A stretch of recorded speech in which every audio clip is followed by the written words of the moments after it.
Continue notre série de vidéos sur Java et sur quelque chose d'assez simple.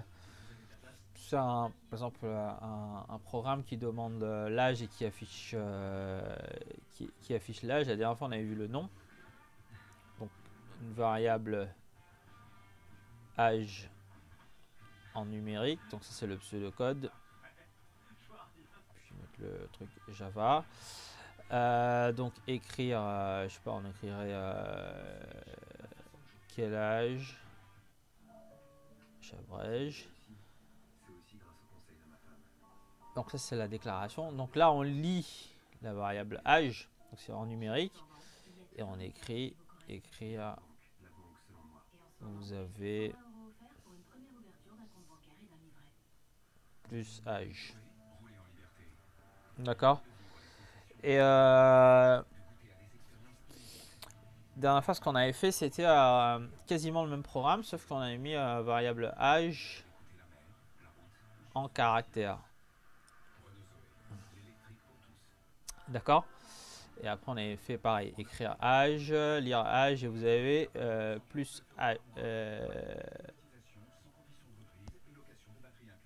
âge, d'accord. Et là en fait maintenant c'est un type numérique. Donc c'est quoi la différence maintenant en Java? Donc ça c'était le programme de la dernière fois. Donc on avait bien ici quel est votre âge. On avait dit qu'il fallait rajouter bufferedReader. Et donc du coup âge c'était un type string. Donc là le flux il est enregistré dans la variable âge. Et là on avait juste affiché le contenu de la variable. On avait concaténé des chaînes de caractères avec des chaînes de caractères. Donc ça c'était bon. Maintenant on va changer. Donc si je représente vite fait,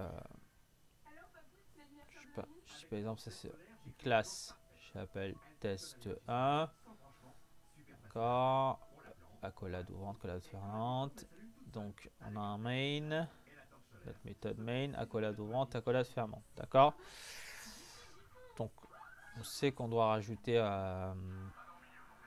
juste au-dessus là, donc le import java.in and out, ça, donc ça il faut absolument le rajouter tout en haut. Et là on doit mettre throws io in and out exception au cas où, d'accord. Donc ça il fallait le rajouter aussi. Là du coup buffered reader in égale new buffered reader, et on avait fait new, oui voilà, donc new, oui, effectivement il y a bien un truc à rajouter, new input stream reader system.in. Donc ça c'est pour lire les flux, parce que le problème c'est que la lecture des flux il faut passer par une classe, pareil en Java. Du coup maintenant on revient à notre pseudocode, écrire quel âge. Donc là on fait un system.out.println. Là j'écris quel âge. Donc là, donc ça je vais le, donc ça c'est pour les lignes d'instruction pour les entrées sorties. Pareil sur distinction, import Java. Pareil, ça c'est pour l'entrée sortie. Ok, donc ça vraiment pseudocode, ça aurait été écrire quel âge avez-vous. Maintenant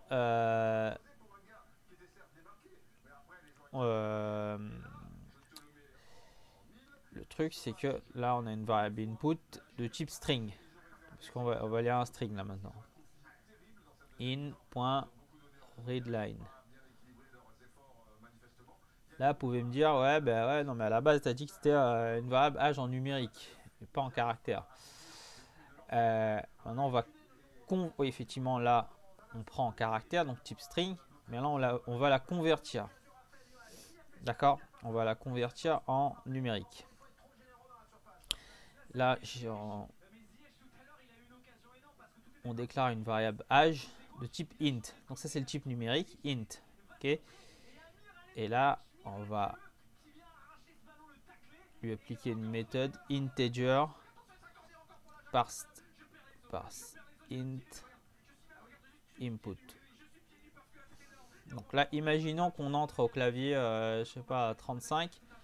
Lui va enregistrer la chaîne de caractères 35. Là, maintenant, avec cette méthode, il va la convertir en nombre entier 35. Et voilà, donc on pourrait afficher directement. Donc là, system.out.println, vous avez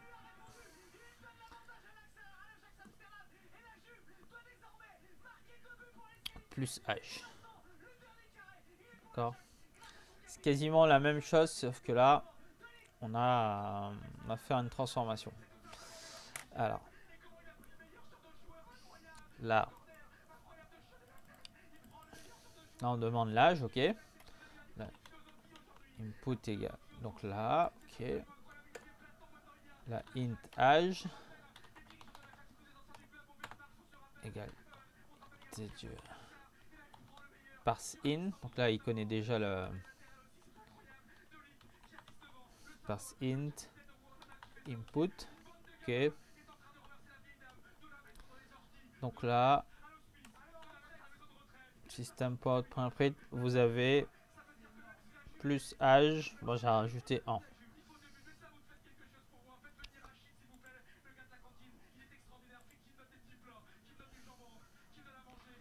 là, je compile. Quel est votre âge? Par exemple, 35. Là, il dit vous avez 35 ans.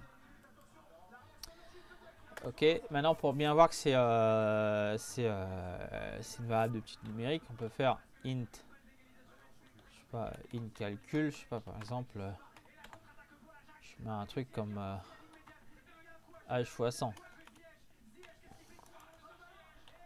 Là, j'affiche system.out.println. Vous avez là calcul.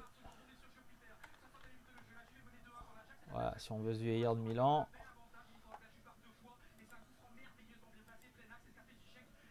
Si on met à 35 là, et là il affiche, vous avez 35 ans, vous avez 3500 ans en fait. Sauf que j'avais pas mis les espaces.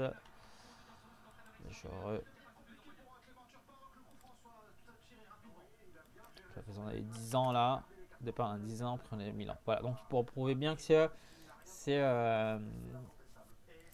une variable de type numérique. On voit tout ce qu'il faut mettre dans le code et tout ce qu'on avait dans le pseudocode. Voilà.